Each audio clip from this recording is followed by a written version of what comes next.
Olá a todos e todas, sejam bem-vindos. Esse vídeo faz parte do projeto Compreender e Reduzir o Uso da Prisão em 10 Países, um projeto do Instituto de Pesquisa ICPR, da Universidade de Londres. Hoje a gente vai ter uma conversa sobre o contexto brasileiro, sobre como a pandemia tem tido um impacto na relação entre o cárcere e o mundo exterior. Desde que o vírus começou a circular no Brasil, uma das primeiras medidas que o sistema prisional brasileiro teve foi de suspender visitas familiares, de reduzir ou suspender por completo certas atividades que implicavam a entrada de pessoas de fora para dentro das prisões. E essas novas medidas tiveram impacto em diferentes dimensões, por exemplo, na possibilidade ou na qualidade da comunicação entre os familiares e os seus entes queridos presos, e também na possibilidade de visitas de inspeção e monitoramento das condições de detenção. Para a gente poder compreender um pouco mais esse contexto e esses diferentes impactos, a gente vai conversar com dois convidados hoje. Com a Alessandra Félix, que é pedagoga por formação, mulher negra, moradora de uma das periferias de Fortaleza, uma voz de mães e membro do coletivo Vozes e também da Frente pelo Desencarceramento. E vamos conversar também com o Rafael Godoy, que é sociólogo, pesquisador do Núcleo de Estudos de Cidadania, Conflito e Violência Urbana e do Programa de Pós-Graduação em Sociologia e Antropologia da Universidade Federal do Rio de Janeiro. Aqui no Ceará, muito antes da pandemia, a gente já enfrentava um ciclo de violências, né, das pessoas que vivem em condição de cárcere. E a pandemia vem para piorar muito essa condição, tanto de quem sobrevive lá dentro e de quem acompanha. Quando ela chega, um dos nossos maiores enfrentamentos foi entender que planejamento a secretaria responsável iria utilizar, iria nos apresentar para que a gente tivesse minimamente informações possíveis. Era do nosso saber e compreensão que não poderíamos estar dentro dos espaços, porque ninguém entendia qual que era a letalidade do vírus. Então foi nos repassado que era importante a gente estar afastada, e a gente aceitou isso não com bom agrado, porque a gente sabe que o familiar é a humanização do cárcere, né? A gente sabe e a gente mantém, né, a condição básica daquelas pessoas que se encontram lá. Então, assim, nos afastar de lá nos trouxe uma preocupação sobre como seria o recebimento dos insumos por conta deles. A gente sabia que o Estado não ia dar conta de manter, né, dessa manutenção. E aí foi uma das nossas angústias, né? Porque a comunicação sempre foi muito ruim. Comunicação com os espaços.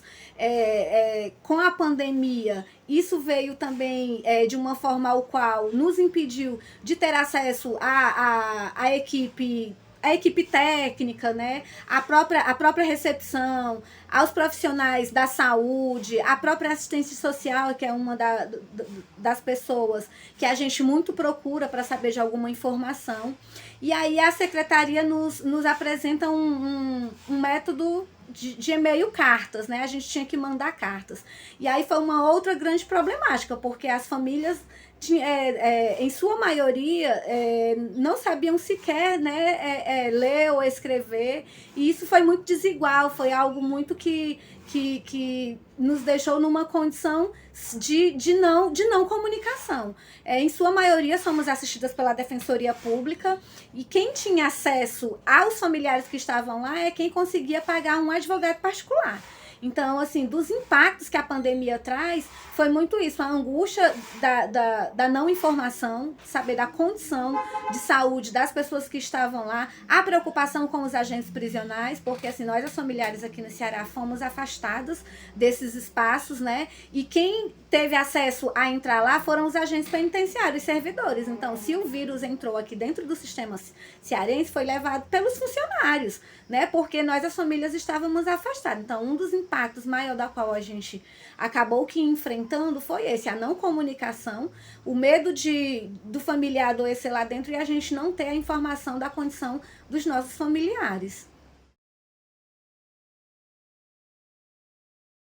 Desde o começo da pandemia, eu venho acompanhando de perto o trabalho do Mecanismo Estadual de Prevenção e Combate à Tortura do Rio de Janeiro, analisando os relatórios que eles vêm produzindo continuamente, dialogando com seus membros e inclusive entrevistando eles por diversas vezes. nos primeiros meses da pandemia, o monitoramento externo foi interrompido e o mecanismo se esforçou para fazer um acompanhamento à distância da situação por diversas estratégias, né, com articulação com diversas instituições do sistema de justiça, do Estado, da sociedade civil, recolhendo denúncias dos familiares, de egressos, e também provocando a Secretaria de Administração Penitenciária e outras autoridades a prestarem informações, né, direções de diversas unidades, diversos setores administrativos, a prestarem informações sobre a situação dos internos, né? E durante esse período o mecanismo foi se preparando, desenvolvendo em diálogo com a Organização Mundial de Saúde, com a Associação de Prevenção à Tortura, desenvolvendo um protocolo para retomar as inspeções em loco de maneira segura, né? Tanto para evitar que eles fossem vetores de contágio dessa população absolutamente vulnerabilizada dentro da prisão, também para não trazer o vírus para fora se ele eventualmente estivesse circulando lá dentro, como você sabe que ele está, e também para não transmitir o contágio de um pavilhão para outro, de uma cela para outra. Eles desenvolveram um protocolo de biossegurança absolutamente rigoroso, e a partir de setembro eles retomaram as inspeções nas unidades prisionais, especialmente nas unidades mais atingidas, com maior número de óbitos e com populações e grupos de risco. E o que eles constataram quando eles retornam para dentro do espaço carcerário? É a absoluta falta de medidas preventivas, né?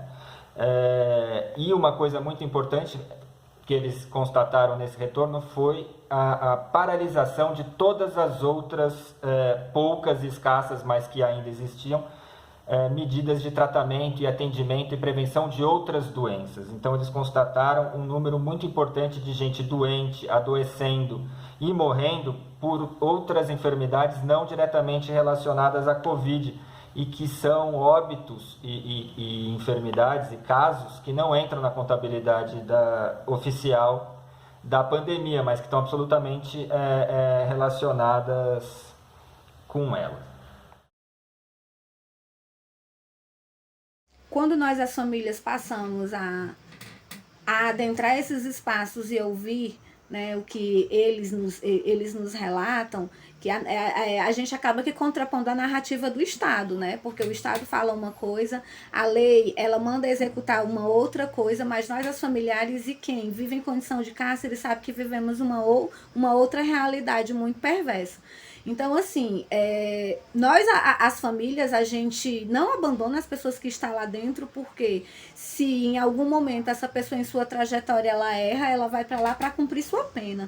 E a nossa luta, maior luta, e quando a gente passa a acompanhar esses espaços, a gente entende o quanto que a condição do cárcere, ele nega, né? Ele nega a condição social dessa pessoa. E aí a gente começa a entender que somos nós. Somos nós que vamos olhar para essas pessoas em condição humanizada, somos nós que chamamos eles pelo nome social deles, somos nós que garantimos a saúde mental, falando, reafirmando que ali é um momento que ele precisa retornar. Não é o cárcere que regenera ninguém, ao contrário, o cárcere, ele faz com que as pessoas se tornem piores, né, em sua condição de personalidade, por conta das práticas que acontecem lá dentro. Então, assim, essas possibilidades de fala, né, essas oportunidades de fala, e acaba que nos ajudando na desconstrução do punitivismo, porque é o papel fundamental, né? É que a gente também tenha a compreensão de que da sociedade se libertar dessa concepção errônea, que é achar que é punindo, e aí a gente também linka com o atual desgoverno, da qual a gente enfrenta aqui no Brasil, que é isso do punitivismo, né? Que fala que bandido bom é bandido morto. A gente desconstrói essa frase, a gente fala que bandido bom é bandido que passe por a sua pena e que ele se reconheça, né? Ele cumpra a sua pena e que ele entenda, compreenda que nesse momento ele passou por ali para pagar algo que ele devia à sociedade, que ele pague, que ele possa retornar para a sua família. Eu considero importante falar isso também, desse papel da sociedade civil organizada, né? Desse papel dos acadêmicos. Eu costumo dizer que 3 pessoas conhecem o cárcere: os que vivem lá dentro, né? Os que habitam aquele espaço, os que trabalham e os que visitam. Mas eu também falo que a sociedade civil, os peritos, os mecanismos que entram com um olhar mesmo da investigação, os que entram com o ouvido de ouvir o que eles não podem falar, são pessoas de suma importância, porque nesse momento da pandemia, quando nós, as famílias, saímos de dentro desses espaços, quem conseguiu entrar foi a sociedade civil organizada, né? As pessoas que têm o pessoal dos direitos humanos, que é o que tanto nós, as famílias, né, cobramos. Cadê o pessoal dos direitos humanos? Então foram essas as pessoas que de alguma maneira conseguiram entrar e que trouxeram alguma resposta para a gente. A importância do controle social nas prisões é muito grande, né? Ainda mais nesse contexto, né? A presença de organizações da sociedade civil e de órgãos estatais independentes, como o Mecanismo Estadual de Prevenção e Combate à Tortura, os mecanismos nacionais de prevenção, enfim, são muito importantes, porque eles são capazes de identificar situações de riscos, violações flagrantes e casos graves, né, dentro do sistema, dar o devido encaminhamento para possíveis denúncias das pessoas presas lá dentro, de tortura, de maus tratos, de negligência, né? É importante para a presença desses atores dentro da unidade para fazer circular as informações de fora para dentro, né, também, e de dentro para fora, né, para os familiares e a sociedade civil como um todo saber o que está acontecendo lá dentro, mas também comunicar aos presos o que está acontecendo aqui fora, né? Dar notícias sobre os seus familiares, sobre as nossas movimentações aqui fora também. Essas organizações cumprem um papel importante na promoção do debate público sobre a questão carcerária, né? Pautar essa discussão para o desenvolvimento de políticas públicas que revertam essa situação de graves violações que estão postas ali dentro. Então, eu acho esses mecanismos fundamentais, tanto para enfrentar a subnotificação que a gente sabe que tem dentro do sistema, né, dos casos que estão sendo numa política que não tem testes, né, numa gestão da pandemia dentro da prisão que não tem teste nenhuma, a subnotificação é uma condição que precisa ser combatida, mas esses tipos de mecanismos são importantes também para prevenir e combater casos de tortura, violência e agressão, né, que existem relatos que aumentaram a partir do momento que familiares deixaram de frequentar, que a sociedade civil deixou de frequentar o ambiente carcerário, organizações religiosas, enfim, casos de violência estão aí se multiplicando. E também, para além disso tudo, me parece uma questão importante pensar esses mecanismos como uma parte importante da construção de um mundo sem cárceres, né? Na medida em que eles estão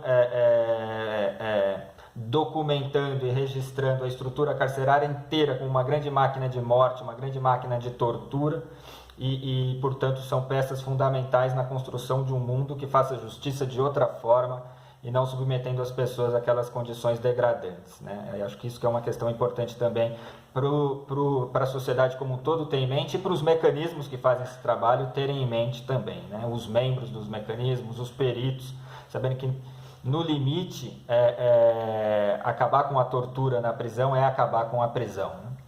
Alessandra e Rafael, muito obrigada pela fala de vocês, por essa conversa que é tão importante para a gente também ter uma compreensão mais clara de como as prisões não são algo completamente isolado da sociedade, mas elas fazem parte da sociedade como um todo, né? Então, se vocês quiserem continuar acompanhando materiais desse tipo, quiserem continuar acompanhando essa reflexão, vocês podem entrar no site do Prison Insider e também ver outros materiais no site do Instituto de Pesquisa ICPR. Muito obrigada pela atenção.